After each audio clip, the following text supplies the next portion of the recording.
दरअसल लंबे समय से संस्कृत विभाग में ग्रेड थर्ड की भर्ती आने के लिए विद्यार्थी प्रतीक्षारत हैं।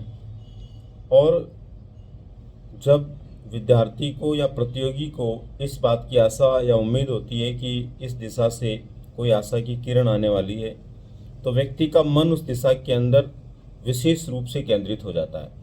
और ऐसे ही आप में से बहुत सारे प्रतियोगी हैं जिनका ध्यान उधर केंद्रित होने से बार बार वो किसी न किसी माध्यम से पूछते भी रहते हैं कि ये भर्ती आएगी या नहीं आएगी या कब तक आएगी।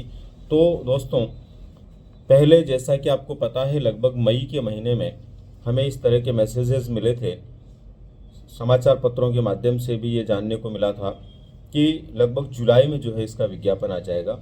लेकिन वर्तमान परिस्थितियों के अनुसार यदि हम बातचीत करें और जो समाचार अभी चारों तरफ फैले हुए हैं उनके अनुसार हम बात करें, तो अगस्त के महीने में इसके विज्ञापन आने की संभावना बताई जा रही है।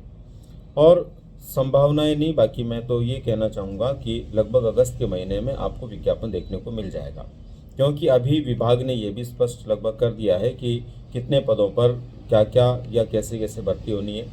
तो दोस्तों, आपको ध्यान रहे, लगभग 2200 प्लस पदों के ऊपर ग्रेड थर्ड के लिए भर्ती होनी है। जो पहले लगभग 1500 प्लस पद मान रहे थे, अब लगभग 2200 प्लस पदों के ऊपर ग्रेड थर्ड की भर्ती होनी है। ग्रेड सेकंड के लिए भी यहाँ पर और पद हैं जिनके लिए भी एक भर्ती होने की संभावना बनी हुई है, जिसमें लगभग 350 पद बताए जा रहे हैं। 50 से अधिक पदों के ऊपर जो है ग्रेड फर्स्ट के लिए भी यहाँ से विज्ञापन आने की संभावना बनी हुई है। ऐसी स्थिति में दोस्तों, अब हमें अपनी तैयारी को लेकर के एक बार फिर से जुट जाना चाहिए।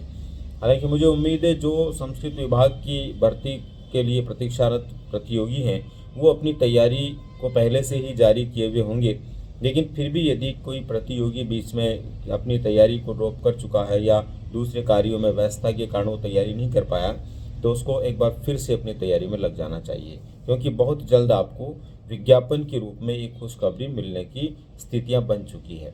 क्योंकि विद्यालय खुलने के कारण विद्यालयों में अध्यापकों की कमी जो है उससे विद्यालयों को जूझना पड़ रहा है। ये भी एक बड़ी जो है चुनौती विद्यालयों के सामने है कि शिक्षक जब तक वहाँ पर नहीं होंगे तो किस तरह से उनके कार्य व्यवस्थित होंगे। तो इसलिए विभाग इसको ध्यान में रखते हुए भी बहुत जल्द विज्ञापन देने की स्थिति में है। चुनावी वर्ष होने के कारण भी कई तरह के दबाव जो है संभावित हैं, और साथ ही साथ विभिन्न प्रतियोगी परीक्षार्थियों से बने हुए जो संगठन है उनके माध्यम से भी दबाव बनाया जा रहा है, जिसकी वजह से उम्मीद की जा सकती है कि अगस्त के महीने में इसकी भर्ती जरूर आ जाएगी या इसके लिए विज्ञापन जारी हो जाएगा। बात दोस्तों ये है कि जो प्रतियोगी पिछली रीट पात्रता परीक्षा से उत्तीर्ण हो चुके हैं वो प्रतियोगी इसके लिए पात्र होने के साथ ही इसका पाठ्यक्रम जो ग्रेड थर्ड का वो वही रहने वाला है जो सामान्य ग्रेड थर्ड के लिए पाठ्यक्रम आपने देखा है।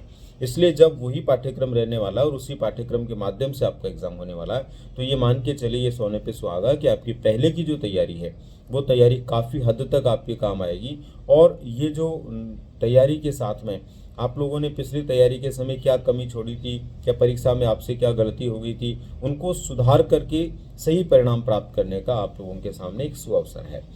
साइंस मैथ के विद्यार्थियों के लिए यहाँ पर सर्वाधिक पद आने की संभावना बताई जा रही है।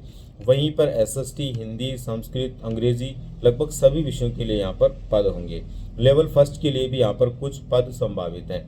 इसलिए सभी श्रेणी के प्रतियोगी जो ग्रेड थर्ड के लिए योग्यता रखते हैं वो अपनी तैयारी के लिए एकदम जुट जाएं और पूरे मन के साथ में, इस भाव के साथ में कि इस बार हमें जरूर सफल होना, तैयारी करनी चाहिए। इसके साथ ही दोस्तों, आप लोगों को ये भी ध्यान रहे कि अन्य जो भर्तियां हैं, जैसे कि व्याख्याता की भर्ती आने वाली है, ग्रेड फर्स्ट सेकंड की भर्ती आने वाली है, और नई रीट के लिए भी जो है सो बुगाड़ चल चुकी है, तो उनके लिए भी जो प्रतियोगी अपनी तैयारी के लिए प्रतीक्षारत हैं वो भी अपनी तैयारी बरकरार रखें। परीक्षाएं होना, विज्ञापन आना ये अपनी जगह है, लेकिन तैयारी करना ये आपका अपने अधिकार क्षेत्र का मामला है।